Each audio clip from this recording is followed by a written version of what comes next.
Hello दोस्तों, स्वागत है आपका आपके इस YouTube channel true news student पर। दोस्तों इस वीडियो में बने रहिएगा। इस वीडियो में मैं कई तरह के मुद्दों पर बात करूंगा। सबसे पहले अगर बात करें दोस्तों तो इंटर लेवल फर्स्ट के मेरिट लिस्ट से संबंधित जो जानकारी हमें प्राप्त हुई है उसके बारे में बात करूंगा। नंबर पॉइंट 2 दोस्तों, जो CGL 3 का फॉर्म भर दिए हैं उनका मॉडिफिकेशन लिंक आएगा या फिर नहीं आएगा, इसके लिए बात करेंगे। नंबर 3 दोस्तों कि सहायक उर्दू अनुवादक का जो रिजल्ट है वो कब तक पब्लिश किया जाएगा, इसके बारे में भी बात करेंगे। तो ये दोस्तों पहले पॉइंट की तरफ बढ़ते हैं। तो दोस्तों आपको पता है इंटर स्तरीय बहाली की जो है मेरिट लिस्ट के इंतजार में कई सारे छात्र परेशान हैं, लेकिन इसी परेशानी को देखते हुए कल आयोग गए थे। आयोग से जो हमें सूचना प्राप्त हुई वो मैं आपको यहाँ बताने की कोशिश करता हूँ। दोस्तों मेरा पहला सवाल उनसे यही था कि BSSC इंटर लेवल का जो है मेरिट लिस्ट वो कब तक आ सकती है और इसके लिए क्या प्रक्रिया आगे चल रही है। तो वहाँ से जो हमें जवाब के रूप में जो प्राप्त हुआ दोस्तों वो ये था कि एक पॉइंट आप देख रहे हैं यहाँ पे ये जो सूचना आई थी 25 तारीख को अपलोड करने से संबंधित, तो उसमें एक पॉइंट नंबर 1 था कि निर्गत प्रमाण पत्र के नीचे खाली स्थान में मुख्य परीक्षा का रोल नंबर एवं नाम अंकित कर आयोग द्वारा उपलब्ध कराए गए लिंक पर 14 तक जो है अपलोड करेंगे। तो दोस्तों यहाँ पर हुआ क्या दोस्तों कि बहुत से ऐसे छात्र हैं जिन्होंने अपना रोल नंबर ही नहीं फिल किया है और ना ही नाम फिल किया है, सिर्फ प्रमाण पत्र अपलोड कर दिया। दोस्तों इसी कारण से वहाँ पे उन्होंने बताया है कि हम लोग को थोड़ी परेशानी हो रही है, क्योंकि जो वहाँ पे जो कर्मचारी बैठते हैं जो प्रिंट आउट निकालते हैं, तो वो क्या किए हैं कि सबका प्रिंट आउट निकाल दिए हैं। रोल नंबर वाइज तो आपको अपलोड करना ही था, लेकिन वो डायरेक्ट सबका प्रिंट आउट निकाल दिए हैं जो भी 3000 प्लस कैंडिडेट थे, और उनका जो भेजे गए हैं, जो भी डाक के द्वारा आपने भेजे हैं, उनके साथ वो अटैच करके मिलान कर रहे हैं। तो उनका कहना था कि मैंने पहले ही ये निर्देश दिया था कि भाई आप लोग जो है अपना रोल नंबर कम से कम जरूर दीजिएगा, लेकिन रोल नंबर नहीं देने के कारण थोड़ी सी प्रॉब्लम आ रही है। लेकिन कोई दिक्कत नहीं, किसी को बाहर नहीं किया जाएगा और कोई प्रॉब्लम नहीं होगी, और यही काम में थोड़ा सा डिले हो सकता है, लेकिन सबसे ज़्यादा जो प्राथमिकता दी जा रही है दोस्तों वो है आपका इंटर लेवल मेरिट्स को ही दी जा रही है। ठीक है, तो हमने एक और सवाल पूछ दिया कि इसमें कितने छात्र बाहर हो सकते हैं या फिर कौन से छात्र बाहर नहीं होंगे।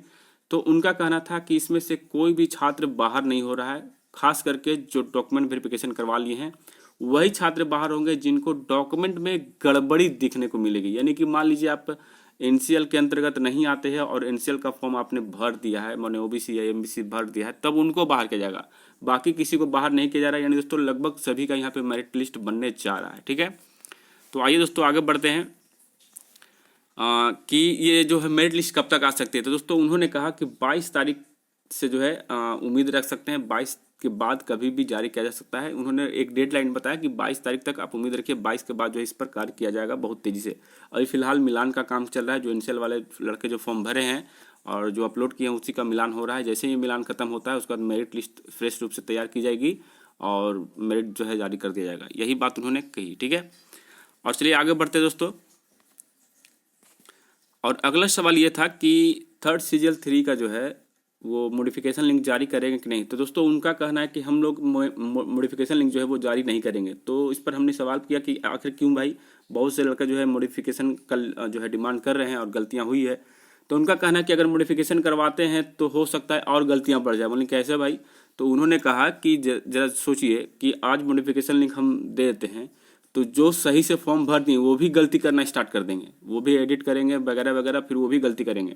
तो इस तरह से तो और भी कई बार हमको मॉडिफिकेशन लिंक देना पड़ सकता है। इसलिए उम्मीद कम है, लेकिन फिर भी कोशिश करेंगे, देखते हैं आगे क्या होता है। लेकिन मॉडिफिकेशन लिंक जारी नहीं करने की ज़्यादा संभावना बताई उन्होंने। ठीक है, और आगे बढ़ते थर्ड जो आपका सवाल था कि सहायक उर्दू अनुवादक का रिजल्ट कब आएगा। तो दोस्तों वो जून में संभावित बहुत कम दिख रही है। उनका कहना है कि अभी उस पर काम नहीं हो रहा है, अभी सिर्फ और सिर्फ इंटर स्तरीय जो मेरिट लिस्ट है उसके ऊपर कार्य चल रहा है, इसलिए थोड़ा विलम्ब हो सकता है। ठीक है, तो ये 3 सवाल जो थे दोस्तों उसके बारे में बात की, और बात किए सेकंड लिस्ट के बारे में। जो बहुत सारे छात्र सेकंड लिस्ट का वेट भी कर रहे थे, तो उनका साफ कहना है कि जब तक फर्स्ट लिस्ट नहीं आएगा तब तक कोई सेकंड लिस्ट का चर्चा यहाँ पे नहीं हुआ है और नहीं होगा। ठीक है, यानी पहले मेरिट लिस्ट आएगा उसके बाद देखा जाएगा, अगर सीटें बचती है तो ठीक है, नहीं तो सेकंड लिस्ट नहीं आएगी। और अगर सवाल की बात करें दोस्तों तो सवाल था कि क्या नई वैकेंसी आ रही है, चाहे वो इंटर स्तरीय हो या फिर अन्य वैकेंसी। तो उन्होंने कहा कि देखिए इंटर स्तरीय बहाली तो अभी फिलहाल ये नहीं आएगी, हाँ एक बहाली आने की उम्मीद है, वो भी जुलाई से अगस्त तक आ सकती है। और वो बहाली कौन सा दोस्तों? तो बताया कि ग्रुप D लेवल तक के बहाली हैं, जैसे कि प्योन वगैरह के होते हैं, वही ग्रुप D की जो है बहाली है, जिसमें कुछ विभागों की अधियाचना अभी प्राप्त नहीं हुई है, और जैसे ही वो प्राप्त होती है तो लगभग बोले कि 30,000 से 40,000 के करीब जो है वैकेंसियाँ देखने को मिल सकती है। तो ये ग्रुप डी वाले बहाली है जो बिहार स्तरीय ग्रुप डी होगी। और इंटर लेवल, जब फर्स्ट इंटर लेवल कंप्लीट होगा तब सेकंड इंटर लेवल आने की संभावना है। यही तमाम सवालों के साथ मैं यहाँ पे फिलहाल विराम लेता हूँ और आगे बढ़ता हूँ कुछ अपडेट के बारे में जो मैं आपको बताना चाहूँगा। अग्निपथ से संबंधित भी हो सकता है और भी कई अपडेट। तो ये दोस्तों आगे बढ़ते हैं। दोस्तों अग्निपथ वैकेंसी के बारे में अगर बात करें जो अग्निवीरों के लिए था, तो देखिए सरकार क्या चाह रही है, क्या सोच रही है, वो तो अलग बात है, लेकिन विरोध करने का जो तरीका है वो हमें कहीं ना कहीं बहुत ही ज़्यादा गलत लग रहा है। क्योंकि देखिए आप देश सेवा के लिए ये प्रदर्शन कर रहे हैं कि आप भविष्य में देश सेवा के लिए आपको मौका नहीं दिया जा रहा है, 4 साल तक दिया जा रहा है। तो अगर आप देशभक्त हैं, देश सेवा करना चाहते हैं, तो इस तरह से वो देशभक्ति दिखा रहे हैं कि मतलब आज के डेट में ये स्थिति बना कर रखे हैं, तो क्या पता कि आप देशभक्त ही बनेंगे।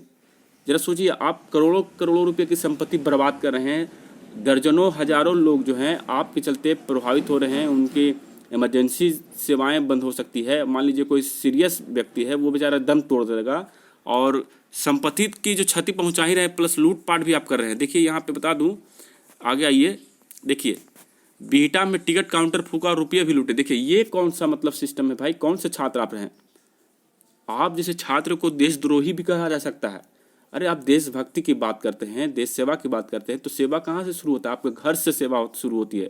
घर, पास के मोहल्ले, अपने राज्य, अपने डिस्ट्रिक्ट, अपने गांव, सबका सेवा ही आपका परम धर्म होता है। लेकिन आपने क्या किया? करोड़ों की संपत्ति बर्बाद की, ट्रेन को फूंक दिया भाई। एक ट्रेन नहीं, दर्जनों ट्रेन को आपने फूंक दिए। तो ये विरोध करने का सही तरीका नहीं। आपको विरोध करना है तो पीएम आवास पे जाइए, पीएम को घेरिए, अमित शाह को घेरिए, राजनाथ सिंह को घेरिए। घेरना है तो इन मंत्रियों को घेरिए। तो आप घेरते हैं मतलब आम जनता के चीज़ों को बर्बाद करते हैं, अपना भी क्षति करते हैं, पास वालों का भी क्षति करते हैं। और इस देश का जो है रीढ़ की हड्डी रेलवे को कहा गया, क्योंकि सबसे ज़्यादा कमाई रेल से ही होती है। और रेल ही एक ऐसा साधन है जिससे लाखों लोग एक जगह से दूसरी जगह पर बड़े आसानी से पहुँचते हैं। और आप भी एग्ज़ाम देते हैं तो इसी रेलवे के तहत जाते हैं, इसी रेलवे में आपको छूट मिलती है, इसी स्पेशल रेलवे का ट्रेन से आप एग्ज़ाम देने जाते हैं, और आज इसी ट्रेन को आप क्षति पहुंचा रहे हैं। तो आपके साथ न्याय हो सकता है क्या? यार नीचे वाला तो नहीं देख रहा, लेकिन ऊपर वाला जरूर देख रहा है। ठीक है, सरकार, ये देखिए सरकार अपने बारे में अगर सोचती तो वो अलग बात थी। सरकार आज है इसकी बीजेपी की, कल किसी और की हो सकती है। तो सरकार अपने बारे में नहीं, बल्कि वो आपके भविष्य के बारे में सोच रही है। एक बार गहराई से सोचते अगर कि इससे फ़ायदा क्या होगा, तो आपको बहुत कुछ समझ में आता है दोस्तों। देखिए इससे मेरे हिसाब से जो फ़ायदा दिख रहा है वो ये है कि अगर प्रत्येक 4 साल में, 4 साल की ही अगर हम बात करें, 4 साल की अगर आपकी जॉब है संविदा पर, ठीक है, तो इससे तो एक बात तय है दोस्तों कि आप 18 से 22 साल के अंदर में ही, ठीक है, आपको एक जॉब मिल जाएगा, और जॉब के बाद आप बाहर हो सकते हैं। यानी कि अगर आप 18 में भर्ती होते हैं तो 22 में बाहर निकलिएगा, पूरी जवानी आपके हाथों में होगी। और उस जवानी का यूज जरूरी नहीं कि सरकारी जॉब में ही जाकर ढुक के करें। अरे इससे फ़ायदा ये होगा कि लगभग सभी नौजवान छात्र जो हैं वो उसके पास एक प्रशिक्षण हो जाएगा, और एक खास तरह के वो सिपाही बन गए होंगे। भविष्य में अगर कभी ज़रूरत पड़ी, सिपाहियों की संख्या अगर कम रहती है, बिहार बोल रहा हूँ मतलब भारत में, तो आप जैसे जो ट्रेनर होंगे, जो 4 साल ट्रेनिंग कर चुके हैं, 4 साल जॉब दे चुके हैं, अगर वो जॉब से बाहर भी हैं तो आप जैसे लोग ही सहयोग कर पाएंगे इस देश का। मान लीजिए किसी देश के साथ युद्ध हो गया तो हजारों लाखों छात्र जो ऐसे होंगे जो ट्रेनिंग में पहले से ही कंफर्टेबल होंगे, भले अभी किसी दूसरे रूप में जॉब कर रहे होंगे, तो उनको तो भाई सहयोग मिलेगा ही, पूरे देश को सहयोग मिल जाएगा। अगर आप जॉब से बाहर आते हैं, मान लीजिए कुछ अच्छा पैसा भी तो आपके पास 20-25 लाख रुपये भी हो जाएगा, जबकि आपका उम्र कितना 22 से 25 साल रहा, ठीक है। यानी 22 से 25 साल की उम्र में आप जो है 20-25 लाख के मालिक रहेंगे। उस पैसे का आप व्यवसाय में यूज कर सकते हैं। साथ ही अगर पढ़ाई करना है, आगे की पढ़ाई कर सकते हैं, क्योंकि इस उम्र में तो बहुत से लोग जो है जॉब की तैयारी ही कर रहे होते हैं, और आप जॉब करके बाहर आ चुके हैं, ठीक है। तो आप इस पैसे का यूज अपनी पढ़ाई में कर सकते हैं। जैसे कि इसके अलावा कई सारे विभाग है जहाँ पे अब नौकरियाँ निकलती है, जैसे स्टेट पुलिस की बात करें, स्टेट कांस्टेबल है, स्टेट एसआई है। उसके अलावा रेलवे, बैंक, एसएससी, इन सभी जगहों पर आप अप्लाई कर सकते हैं, और आपको प्राथमिकता भी दी जाएगी। ये भी छूट दिया गया है कि आपको प्राथमिकता दी जाएगी। तो इसको आप एडवांटेज के रूप में लीजिए, डिसएडवांटेज के रूप में मत लीजिए। भड़काऊ भाषणों या बहकावे मत आइए। जरा सोचिए जरा कि जब ये 4 साल कंप्लीट हो जाते हैं, उसके बाद से देखिए प्रत्येक वर्ष आपको, जब आपकी रिटायरमेंट हो जाएगी, 70% लोग रिटायर कर जाएंगे, 70-75%, तो बाकी 70% के लिए भरने के लिए तो फिर बहाली आएगी, यानी कि रेगुलर बहाली फिर प्रत्येक वर्ष आने लगेगी। तो इससे आपके भाई बहन, भतीजा, बेटा बेटी सबको मौका मिलेगा। तो इसको थोड़ा समझने की कोशिश करिए। बाकी आप लोग तो मेरा विरोध करिएगा क्योंकि आपको लगेगा कि हम सपोर्ट करें, लेकिन ऐसा दोस्त नहीं है। मैं सोच रहा हूँ कि ये अच्छी पहल है और इससे फ़ायदा होगा, नुकसान नहीं होगा। और परमानेंट जॉब की बात कर रहे हैं तो परमानेंट जॉब में क्या होता है, 3 साल में एक बहाली कंप्लीट होती है, 40-50 हज़ार लड़कों को ज्वाइन किया जाता है, बाकी 3 साल 4 साल इंतजार करिए, तब तक आपका उम्र ख़त्म हो गया। तो वो अच्छा है या फिर ये अच्छा है? खैर आपकी मर्जी, आप जो भी करिए, लेकिन हाँ इतना कहूँगा कि क्षति अपने निजी सामानों का नहीं करें। अगर आपको घेराव करना है तब मंत्रियों को करिए, मंत्री आवास को करिए, बाकी पब्लिक के जो आम सुविधाएं होती है उसको आप क्षतिग्रस्त मत करिए। चलिए दोस्तों, जय हिंद जय भारत।